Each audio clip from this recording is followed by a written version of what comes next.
교회를 처음 시작하는 목회자들에게 가장 필요한 물품이 뭐냐고 물으면 아마도 차량을 먼저 생각하는 분들이 많으실 겁니다. 하지만 비용이 많이 드는 부분이라서 쉽지 않은데요. 이런 어려움을 해결해 드리고 있는 분이 계셔서 오늘 스튜디오에 모셨습니다. 김포 무지개교회 담임이신 미션카 선교회 대표 이주헌 목사 스튜디오에 모셨습니다. 목사님 안녕하십니까? 안녕하십니까. 이주헌 목사라고 합니다. 예, 반갑습니다. 자, 일단 미션카 선교회라고 소개를 해드렸는데 미션카 선교회 먼저 소개부터 해주시면 좋을 것 같아요. 미션카 선교회는 선교회 명칭 그대로 중고 승합차나 새 승합차를 시골교회나 미자립교회, 개척교회에 무상으로 기증해주는 역할을 하는 선교회입니다. 코로나19가 시작되던 2020년 2월부터 시작해서 지금까지 총 29대 미션카가 출고되어서 선교 현장에서 그 역할을 하고 있습니다. 2020년 2월부터 이 사역을 시작하셨다고 하셨는데 미션카 선교회를 시작하게 된 계기가 있으셨을 것 같아요. 사실 저희 교회도 김포에서 개척한 지 7년차 맞이하는 작은 교회입니다. 열심히 사역하면서 교회 성도들이 늘어나자 승합차가 곧바로 필요하게 되었습니다. 그러나 개척교회에서 중고 승합차를 사려고 해도 쉽지 않은 일입니다. 목돈이 필요한데 높은 월세를 감당하면서 어디가 고장나 있는지 모르는 승합차를 산다는 것은 쉽지 않은 일이죠. 그것도 그렇죠, 수백만 원이나 들여서요. 그래서 고민하면서 기도하던 중에 남인천 감리교회에서 중고 승합차를 기증받게 된 것이 계기가 되었습니다. 개척교회들을 위한 지원을 하시고 또 이 과정들은 모두 신뢰를 이제 바탕으로 이루어지게 되실 텐데 그럼에도 불구하고 뭐 차량 점검이라든지 기증을 받으실 때 뭐 이런 과정들도 좀 필요할 것 같은데 그 지원 과정은 어떻게 됩니까? 차량을 위해서 기도하시는 교회가 있다면 네이버 카페 미션카 선교회에 가입해 주시고 사연을 올려주시고 기다려 주셔야 합니다. 그리고 차량을 기증하려는 교회나 성도가 연결이 되면 기다리고 계신 분들에게 연락이 가게 되고요. 미션카 선교회는 그 기증하는 분과 기증받는 교회를 연결시켜 드리게 됩니다. 어떤 분에게 또 어떻게 전달이 됐는지도 이야기를 해주시면 좋을 것 같아요. 최근 사례로 지난 화요일 날 미션카 29호차가 출고되었습니다. 서울 노원구 금빛교회에서 기증되면서 인천 빛된교회로 기증되었는데요. 네네. 인천 빛된교회는 공육교회입니다. 목사님이 이중직을 하시면서 열심히 교회를 섬기고 있는데 교회가 점차 커지면서 차량이 필요하게 되었고요. 이번에 차량이 생겨서 두 교회를 공유하면서 이 차량을 쓰기로 하였습니다. 이처럼 크지 않는 교회임에도 불구하고 기증해 주셨는데 교단을 초월하고 세대를 초월한 정말 큰 사랑을 경험하게 되었습니다. 기증받으신 분들의 후일담 같은 것도 좀 들어보셨을 것 같아요. 기증받은 그 반응, 교회의 반응은 어떻습니까? 찬양 선교사로 전국을 다니면서 선교하시는 선교사님 부부가 있습니다. 전국을 돌아다니시죠. 그렇죠. 근데 차량이 중고 승용차를 기증 받으셨는데 네네. 거의 한 40만 킬로를 다니신 거예요. 그러다 보니까 고속도로로 다니시다가 차가 서버리는 경우도 있고 매우 위험한. 근데 네네네. 차량이 또 필요하잖아요. 그렇죠.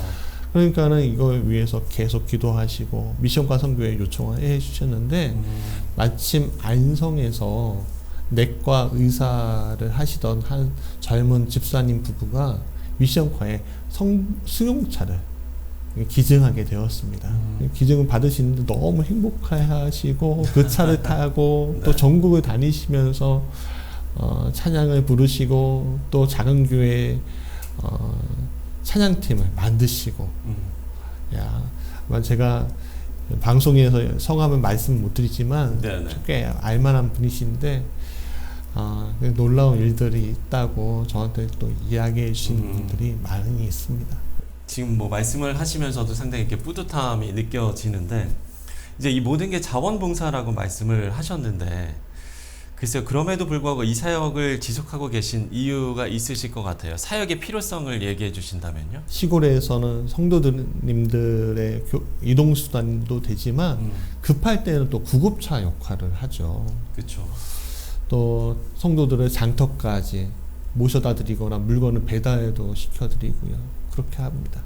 도시에서는 성도들의 교통수단이고요.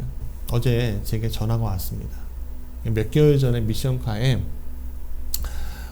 신청하신 목사님이셨는데 네네.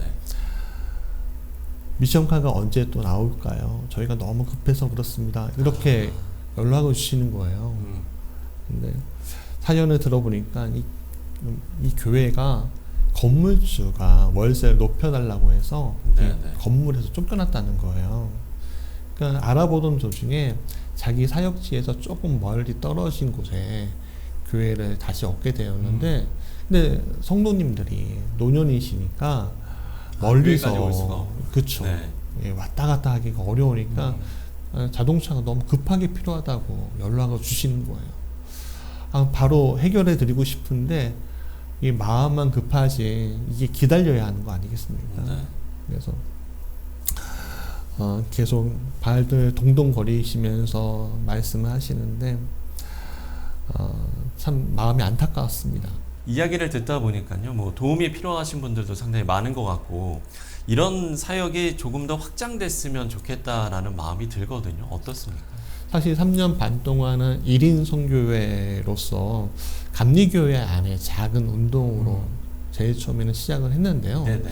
이것이 1호, 2호, 3호, 4호 이렇게 하다 보니까는 감리교 안에서 초교파 사역으로 또 교회 안의 사역에서 일반 성도님들이 또 기업체가 기증해주는 일들까지 있었습니다. 그러면서 29호차까지 되었는데요. 전국적으로 교회들이 굉장히 네. 많은데 아직까지 자동차가 필요하다는 분들이 굉장히 많습니다. 지금 대기하고 있는 분들도 한 30명 정도 됩니다. 30교회인 거죠. 네, 그렇죠. 요즘 요 근래는 더 연락이 많이 오고요. 그래서 이 필요에 대한 부분들을 어떻게 하면 해결할 수 있을까 고민하는 도중에 그냥 1인 선교에서 초교파 선교 조직으로 만들어야 되겠다라고 생각하면서 올 10월까지 이사장님을 모시고 또 이사들과 후원자들을 좀 모셔서 초교파 선교 조직으로 재탄생하려고 기도하고 있습니다. 자, 사역을 하시면서 여러 좀 기도 제목들이 있으실 것 같아요. 끝으로 이 기도 제목들을 또 시청자 여러분께 나눠주시고 이 대담을 마무리 짓도록 하겠습니다. 오늘 우리는 예수 그리스도의 안에서 한 지체로서 섬김의 자리에 있습니다. 이러한 섬김을 잘할 수 있도록 미션과 선교의 사역을 위해 같이 기도해 주시고 또 큰 후원을 부탁드리겠습니다. 그리고 여러분들이 가지고 있는 자동차는 선교의 발로서 땅끝까지 복음을 전하는 도구가 될 것입니다. 네. 여러분 염려하지 마시고 기증해 주시고 또 물질로도 후원해 주시면 잘 쓰겠습니다. 미션카 선교의 이 사역을 또 이 섬김을 잘할 수 있도록 기도를 해주시고요. 또 후원까지도 당부를 해주셨습니다. 지금까지 미션카 선교회 대표 이주헌 목사와 이야기 나눠봤습니다. 목사님 오늘 말씀 고맙습니다. 고맙습니다.